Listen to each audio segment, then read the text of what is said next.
Well, hey y'all, I already did that long-ish, well, really long for me, video on YouTube about the principles of training, but I kind of felt just like talking about my cardio today, cardio modality I like to do a lot. That's pretty popular, um, just because I had a lot of fun and I'm in a pretty good mood. So, I still have my All Might shirt on under the hoodie, but it's quite cold. I got a little bit of frostbite this morning at work, so that kind of sucked. Anyway, so let's talk high intensity interval training. So I've talked about this a lot. I don't want to beat a dead horse. Basically, intervals of work they get your heart rate up to like 80, at least 80% of your max, and then followed by a rest, and then repeated. It's more popular. It got a lot of hype for fat loss at one point that ended up being kind of underwhelming, because if you do it correctly, it's really fatiguing. Like, it just takes a lot out of you.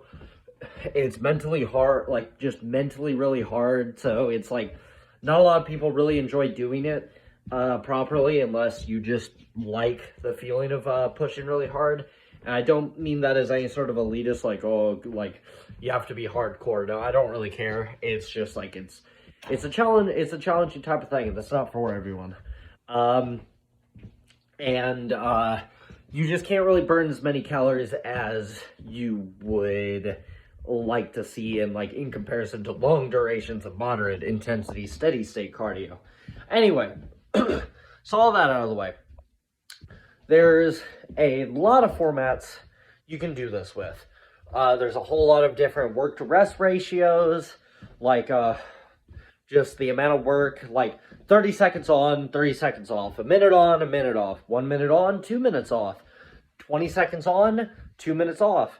And it all just depends on what you're trying to train, how much rest you individually need before you can perform again, what your goal is, like what specific like cardio system you're trying to train, so on and so forth.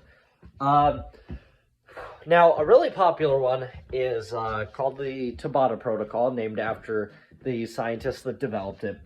And basically, he was working with I think like the Japanese biking, like some Japanese Olympic team. Pardon my blasé attitude, but and he felt that a lot of interval training systems had like too much rest period, too long a rest period, to basically to properly train the body's ability to like clear out lactic acid and improve your VO2 max.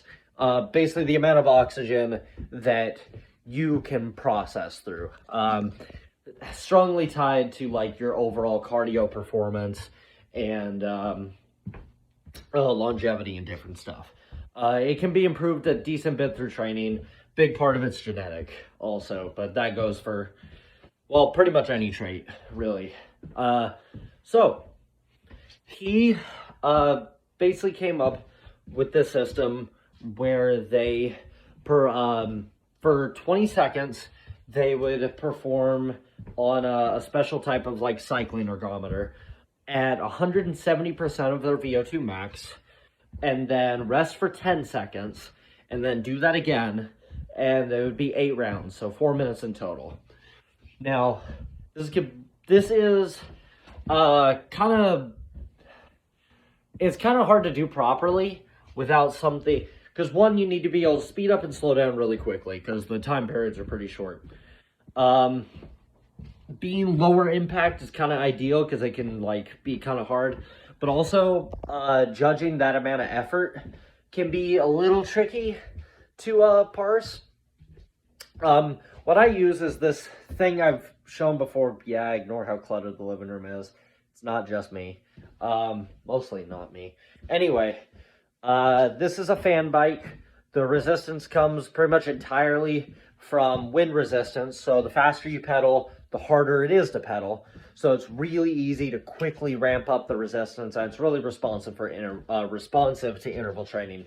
Plus, it has both legs and arms, so you can output a little bit more power than you would on a traditional bike. It also tells me like wattage and stuff. Don't know 100% how accurate it is, but I think it should be at least pretty consistent, and it's a pretty reputable brand, so I have faith in it. Anyway, and the numbers are like pretty in line with what I would expect. Anyway, so what I did some research because like this Tabata gets kind of, whoa, I need to hurry up. Tabata gets outlined a lot as like people just do like weightlifting and stuff with it, and that's not always a good idea. Like for fun or whatever, if you're just getting into things, sure, do whatever you want, really. But that doesn't really fit the heart rate thing. And then if it's too easy, you're presumably not getting the results from it. And remember, it's only 4 minutes. This isn't something like if it works for the average person, like it's gonna be tough. Like it's really tempting to just go like, oh, it only takes 4 minutes. I'll do that instead of doing like 20, 30, 40 minutes of exercise or whatever. But you'll probably burn more calories like walking a mile than you would doing a 4-minute Tabata. Like how many people, because basically you're saying like, for me, I'm 150 pounds. To burn 100 calories, which is how many I would do walking a mile, in 20 minutes, I would have to traverse 1 mile in 4 minutes, sprinting only like 2/3 of it or whatever. Not happening. Not even close. So anyway, but if you go all out, like for example, my max sprint that I can possibly do on that bike clocks in at around 760 watts is the most I've gotten. I can maintain that for 10-15 seconds. If I try to do that again in 10 seconds, it's just not happening. My muscles, like the ATP stores, are used up, so on and so forth. So, and I don't know what my VO2 max is because I don't have a funny mask machine or a specific ergometer or whatever. I'm not John Science Man. So instead, I did some research because it was a little tricky kind of figure out exactly what wattage I need to put out.